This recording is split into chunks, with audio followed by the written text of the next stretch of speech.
Hello everyone. Peace and light. This is Keisha of Citywide Specials Realty. Let's start. The topic is going to be new money and old money wealth. Sources of wealth is usually a gray area depending on the person.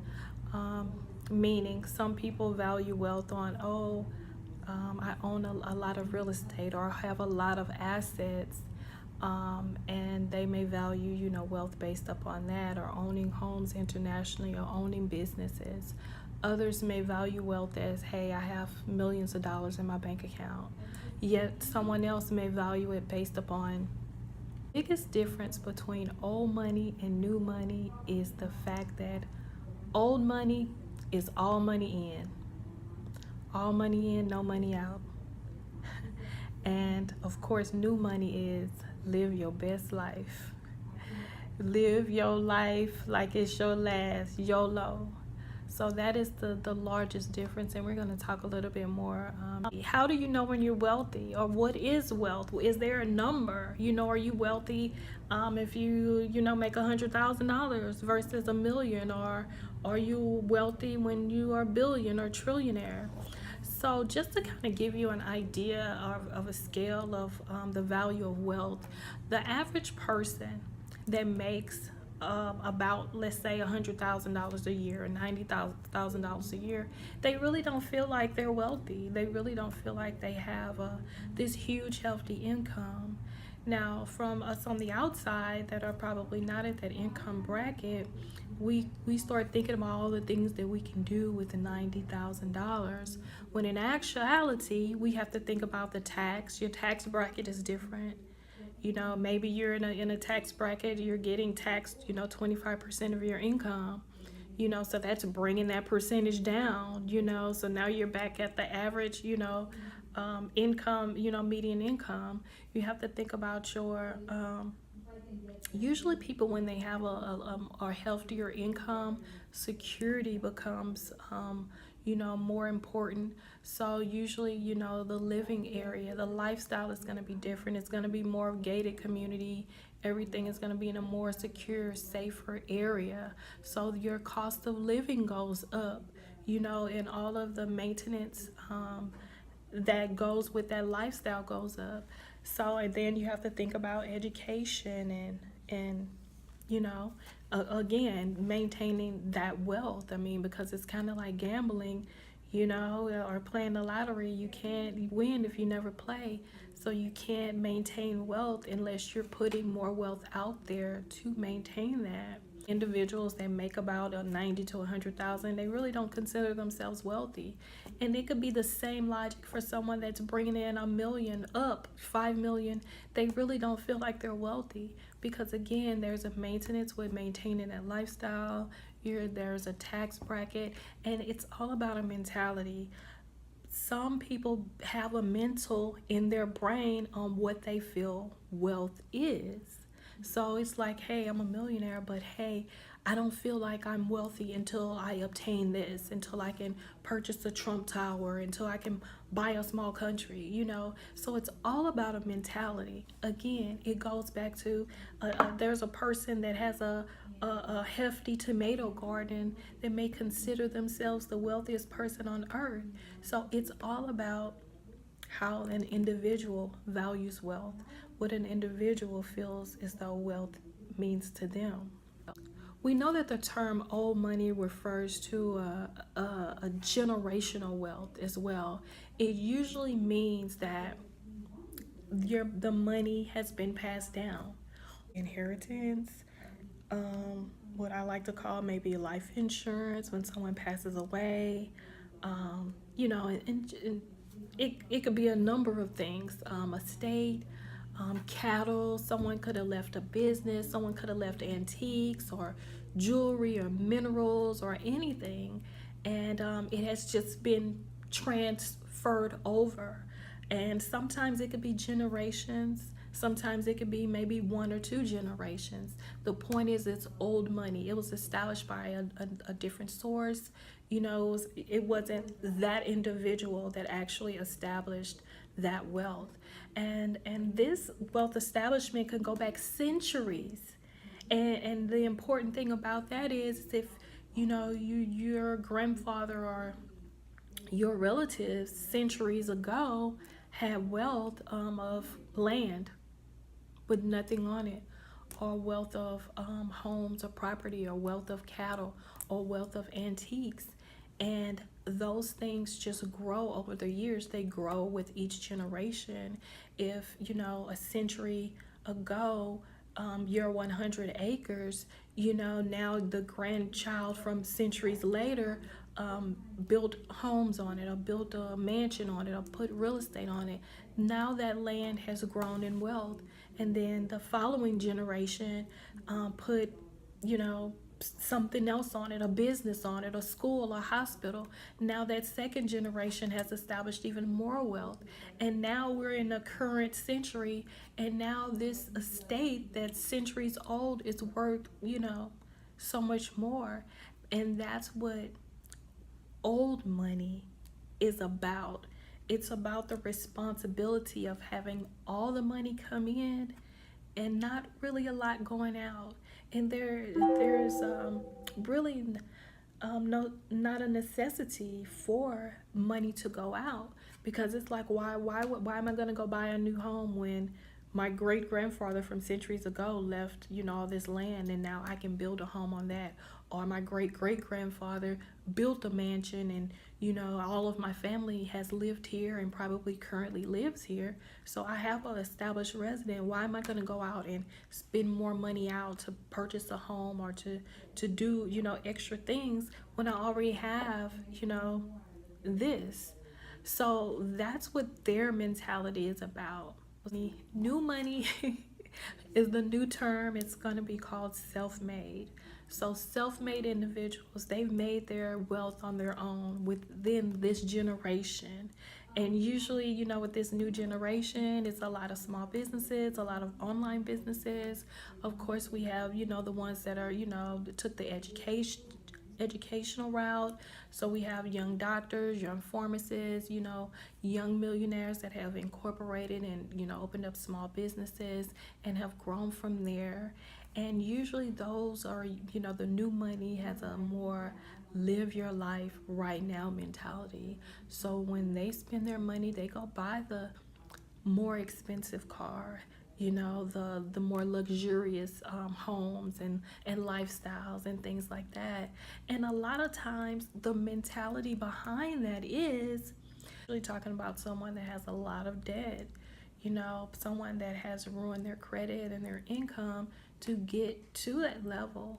So it's kind of like, yeah, you're making this, you have this income, but your money is going out. You're going back to paying bills, you're financed everything, you have this expensive car and this over the top lifestyle that you're maintaining. And it's kind of like, you can afford it, but can you really afford it? And there's a total distinction between old money and new money. It's all money out. It's almost the opposite. You're bringing in the money, but yet it's all going out. So it's kind of like the clown or that's doing the show, the juggling act. It's like if one of those things fall, the wealth is gone.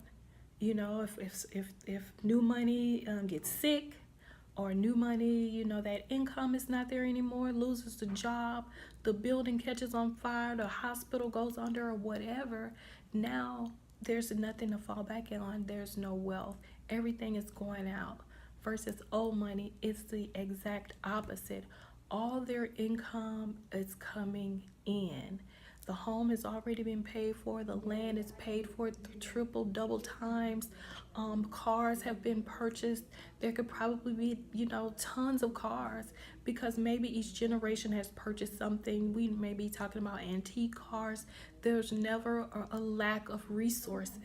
So if someone gets sick or something like that, then that income is that person's own personal income to take care of themselves.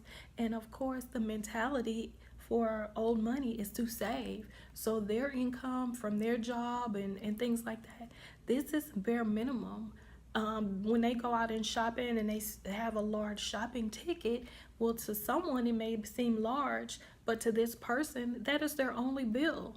The home is paid for, cars are paid for, education paid for. So if they spend 10, 20, or 100,000 on just wardrobe or retail, that's a drop in the bucket. Versus new money, when they go out and spend, that's it. They don't have anything established. Cap old money, they have different spending habits. They haven't experienced life without with wealth.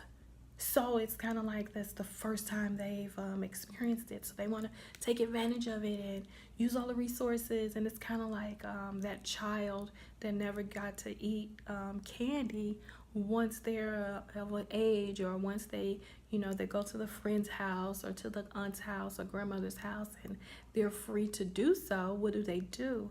They overconsume, and to the point to where they make themselves sick. And it's all about because they've never had it before. Versus, again, old money, the exact opposite. There's not there's no flash. There's no need to get this luxury car and to live this luxurious lifestyle, and it's not even a thought. It's because it's like it has already been there. A new luxury car is not exciting because I have, seen that and have had that. Those cars have been in my driveway for generations, and things like that. So just to, finish it up, that's basically the difference between old money and new money. And being a realtor, in all my years, it has really taught me a lot about that. I mean, even to the point to where there are people that I have come in contact with that have a average income, but they keep their credit up. They save their money, and it's just the lifestyle that they live.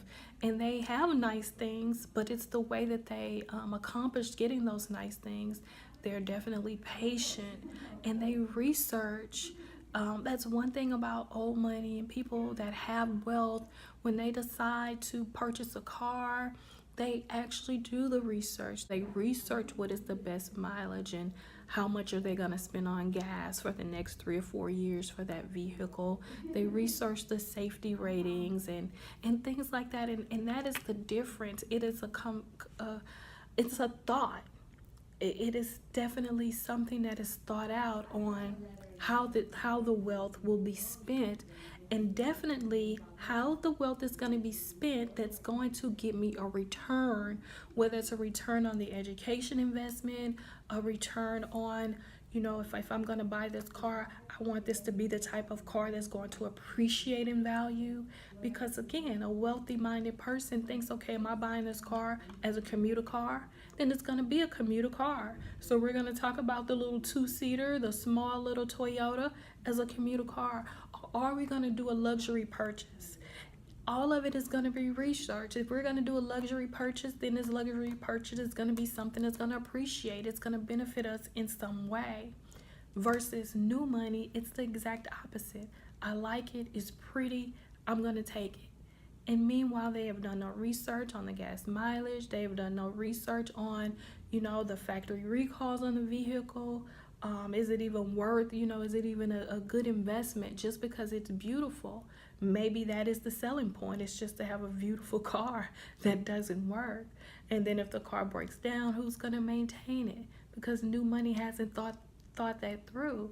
And therefore, that's why new money usually do not last too long. So I hope I didn't talk your ear off too much. I just wanted to talk a little bit about wealth building. And these are some things that I consult with my clients about when they are making a decision toward home ownership and things like that.